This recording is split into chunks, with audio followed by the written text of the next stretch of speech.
আমার মতে পৃথিবীর সমস্ত চাকরির চাইতে সবচাইতে কঠিন চাকরি হচ্ছে হাউসওয়াইফের চাকরি। এই চাকরির না আছে কোনো বেতন, না আছে কোনো পেনশন, না আছে কোনো রিটায়ারমেন্ট, না আছে কোনো ছুটি।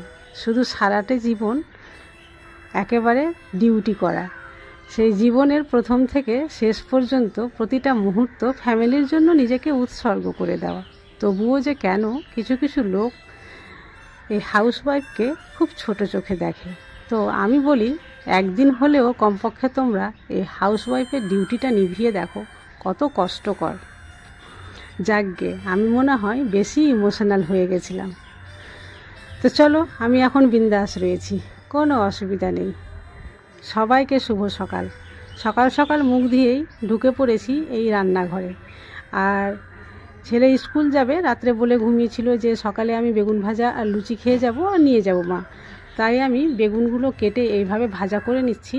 আর লুচির আটা বেসনে আর কি আমি লুচি বেলেও নিয়েছি অলরেডি। তোমাদের সঙ্গে গল্প করতে করতে এখন লুচিগুলো আমি ভেজে নেব। তো লুচি ভাজা আর বেগুন ভাজা হয়ে গেলে ছেলেকে খেতে দিয়ে দেবো। তারপরে তার টিফিন বক্সে আমি ভরে দেবো। এই টিফিনের একটা ঝামেলা। ছেলে বলে, তুমি যতগুলোই আমাকে টিফিন দাও মা, আমি একটাও খেতে পাই না। সবগুলো নাকি ওর বন্ধুরা খেয়ে ফেলে। তো আজকে ভাবছি অনেকগুলো লুচি দেবো, ওর টিফিনে যতটা আটবে ততটাই দেবো। তো এখানে আমি লুচিগুলো সব ভেজে নিলাম। ভাজার পরেই দেখো তাকে আমি খেতেও দিয়ে দিচ্ছি। আর ওর টিফিন বক্সে আজকে আমি ভেবেছি প্রায় 6টা থেকে 7টা লুচি দেব। সে খেতে পাবে নিশ্চয়। দেখো এখানে আমি ওর টিফিন বক্সে প্রায় 7টা লুচি দিয়ে টিফিন বক্সটা রেডি করে দিলাম। এবার রান্নার কাজ তো কমপ্লিট হয়ে গেল মোটামুটি। সকালে ঘুম থেকে কেউ উঠেনি, শুধু আমি আর আমার মা উঠেছিলাম। তো ভাবলাম যে চলো আমি আর তুমি একটু মর্নিং ওয়াকটা সেরে আসি। তো ছেলে স্কুল বেরিয়ে গেল আর কি। আর ছেলের পিছন পিছন আমি আর আমার মাও বেরিয়ে পড়লাম। এই যে বাগানের ভিতরে ঢুকে গেলাম, বাগানের রাস্তা দিয়ে একটু মর্নিং ওয়াক সেরে আসি। ছেলে কিন্তু দাঁড়িয়ে দাঁড়িয়ে দেখছে আমরা কেন যাচ্ছি। তো ছেলে আমার সোজা রাস্তা দিয়ে যাবে না, ও আবার বাগানের ভিতর দিয়ে শর্টকাট দিয়ে স্কুল যাবে। আমরা বাগানে ঢুকে পড়লাম। এটা আমাদের লিচুর বাগান। এই লিচুর বাগানে এখন ভালো লাগবে না, যখন লিচুগুলো পেকে যায় তখন মনে হয় কি পৃথিবীর অপরূপ সৌন্দর্য একে দেওয়া হয়েছে। কি একেবারে মন মুগ্ধ করার মতো সৌন্দর্য থাকে। পুরো লিচুগুলো লাল লাল পেকে থাকে, পুরো গাছ ভর্তি লিচু, দেখেই একেবারে চোখ দুটো জুড়িয়ে যায়। তো যখন লিচু হবে আর কি পাকবে, তখন আমি তোমাদের অবশ্যই কাছে থেকে দেখাবো কত সুন্দর লাগে দেখতে। তো আমরা এই কিছু দূর পর্যন্তই হাঁটতে হাঁটতে যেতে পেরেছিলাম, বেশিক্ষণ হাঁটতে পারিনি। তাই ছেলে অনেক দূর চলে গেল দেখলাম সাইকেল নিয়ে। তো আমরা ওখান থেকে আবার বাড়ির পথে ফিরে আসলাম। বাড়ির দিকে আমরা রওনা হয়ে আবার হাঁটতে শুরু করলাম। দেখো ছেলেকে আর দেখাই যাচ্ছে না, সে অনেক ভিতরে চলে গেল, কারণ আর খানিকটা গিয়েই কিন্তু ওর স্কুল। আর এই শর্টকাট রাস্তা দিয়ে ওকে বেশিক্ষণ সময় লাগে না, সাইকেলে 5 থেকে 7 মিনিট সময় লাগে। তো আমরাও চলে আসলাম বাড়ির দিকে। দেখো একেবারে গেটের সামনে চলে এসেছি। এবার আমি বাড়িতে ঢুকে গেলাম। বাড়িতে ঢুকে এবার দেখি সবাই তো উঠে গেছে, বিছানাগুলো এবার একটু আমি ঠিক করে নিই। বিছানাপত্র একেবারে নোংরা হয়েছে। দেখো বিছানা যেমন ছিল তেমনই রয়েছে। তো বিছানাগুলো আমি এবার ঠিকঠাক করে একটু গুছিয়ে নিই। চাদরটা উঠিয়ে ফেলে দিই, কারণ আমাকে আবার 2 দিন পর পর চাদর চেঞ্জ করতে হয়, কারণ এটা মিনিয়া বলো আর যাই বলো না কেন আমার ভালো লাগে না। তো এই চাদরটা আমি উঠিয়ে ফেলে দিলাম। আর যেটা পরিষ্কার করে রেখেছিলাম সেটা আমি এখানটায় পেতে দেব।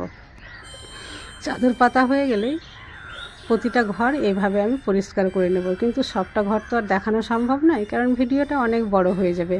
তো আমি একটা ঘর এইভাবে পরিষ্কার করলাম। এইভাবে আমি সবগুলো ঘরই পরিষ্কার করে নিয়েছি। গুছানো হয়ে গেছে, গুছানোর কাজটা কমপ্লিট হয়ে গেছে। এই যে সব ঠিকঠাক করে নিলাম।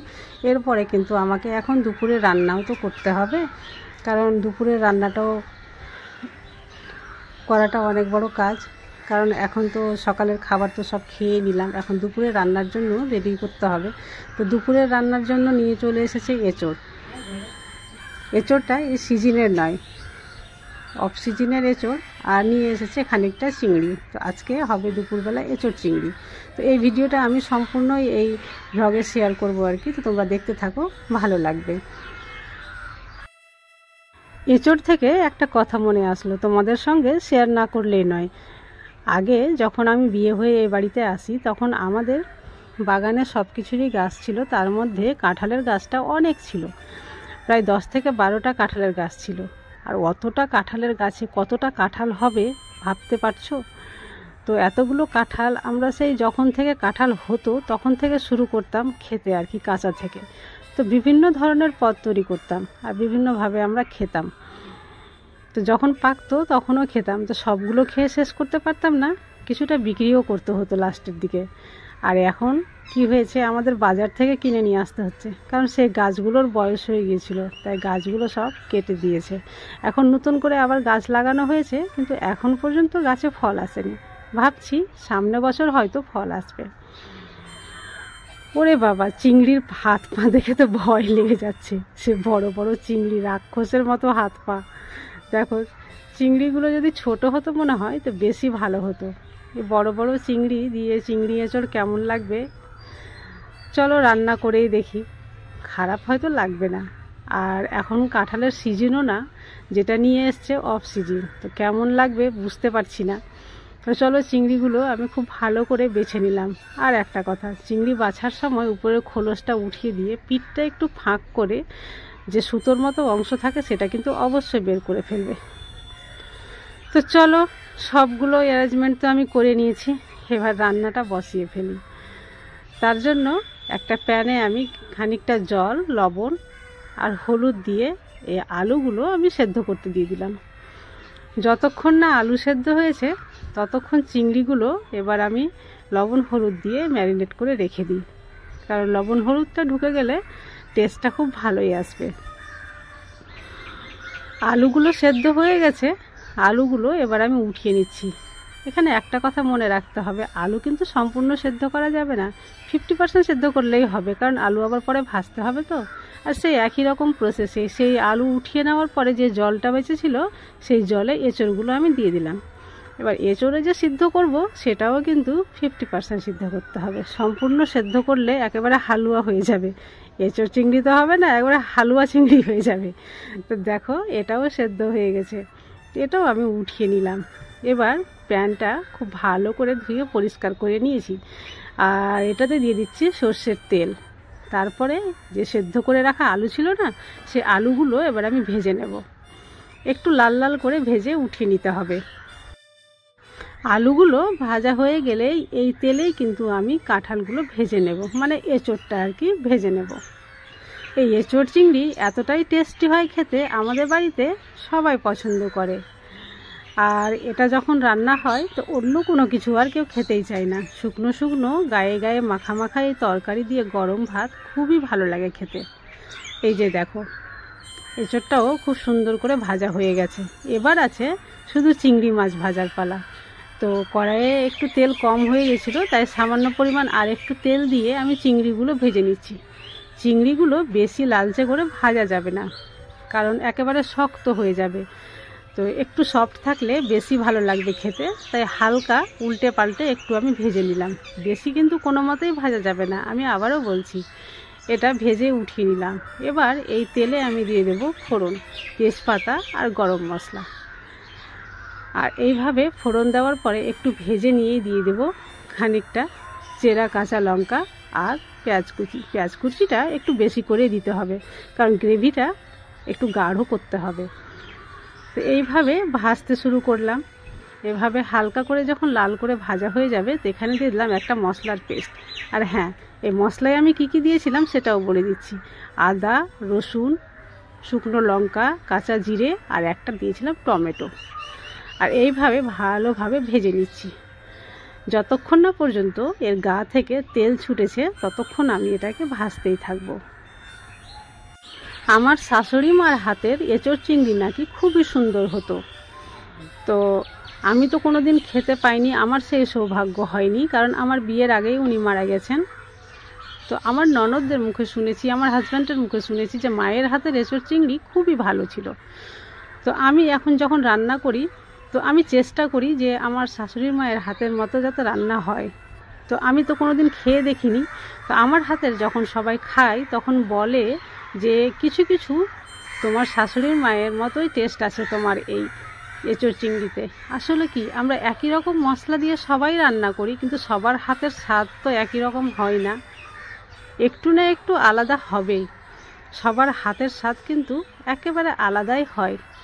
তো আমি প্রতিবারই চেষ্টা করি যে আমি করব সেই রকম, কিন্তু হয়তো বা সম্পূর্ণ হয়ে ওঠে না। তো দেখো গ্রেভিটা প্রায় ভাজা হয়ে গিয়েছিল। এবার আমি এখানটায় দিয়ে দিলাম ভেজে রাখা এঁচোড় আর ভেজে রাখা আলু, আর তারপরে এইভাবে নেড়ে চেড়ে দিয়ে দিলাম জল। খুব বেশি জল দেওয়ার দরকার হবে না। আর এখানে লবণের পরিমাণটা একটু আন্দাজ করেই দিতে হবে, কারণ যখন আমরা চিংড়ি ভাজি তখনও লবণ দিয়েছিলাম, আলু যখন সেদ্ধ করি, কাঁঠাল যখন সেদ্ধ করি তখন জলের মধ্যেও লবণ ছিল। তো সেটা কিন্তু মাথাতে রেখেই লবণের পরিমাণটা তোমরা ইউজ করবে, না তো লবণ বেশি হয়ে গেলে সব কিছু নষ্ট হয়ে যাবে। এবার সব শেষে দিয়ে দিলাম আমি ভেজে রাখা চিংড়ি, আর এইভাবে আমি ছেড়ে দিলাম কিছুক্ষণ বলতে প্রায় 10 মিনিটের মতো ছেড়ে দিলেই হবে গ্যাসে। তারপরে দিয়ে দিলাম ভাজা গুঁড়ো। এখানটায় আমি জিরের ভাজা গুঁড়োটা দিয়েছি। আর এর আগে কিন্তু আমি একবার একটা মশলা দিয়েছিলাম, তোমাদের বলা হয়নি, তোমরা হয়তো দেখতে পাবে গল্পের ছলে, কিন্তু সেটা কেটে গেছে। সেখানে আমি দিয়েছিলাম ভাজা ধনের গুঁড়ো। যাই হোক, দেখতে পেলে কত সুন্দর রান্নাটা হয়েছে। তো আজকের ব্লগ এখান থেকে শেষ করছি, কারণ আমি পুরো ক্লান্ত হয়ে গেছি রান্না বান্না করে। তো প্রতিদিনের মতো আমি আজও বলছি, যদি কোনো নতুন বন্ধু এসে থাকো প্লিজ চ্যানেলটি সাবস্ক্রাইব করে পাশে থেকো, আর ভিডিওটি যদি ভালো লাগে তাহলে অবশ্যই একটি লাইক করে দিও। আজ তাহলে এই পর্যন্তই, কাল আবার আসবো নতুন কোনো ভিডিও নিয়ে। ততক্ষণ পর্যন্ত তোমরা সবাই সুস্থ থেকো, ভালো থেকো।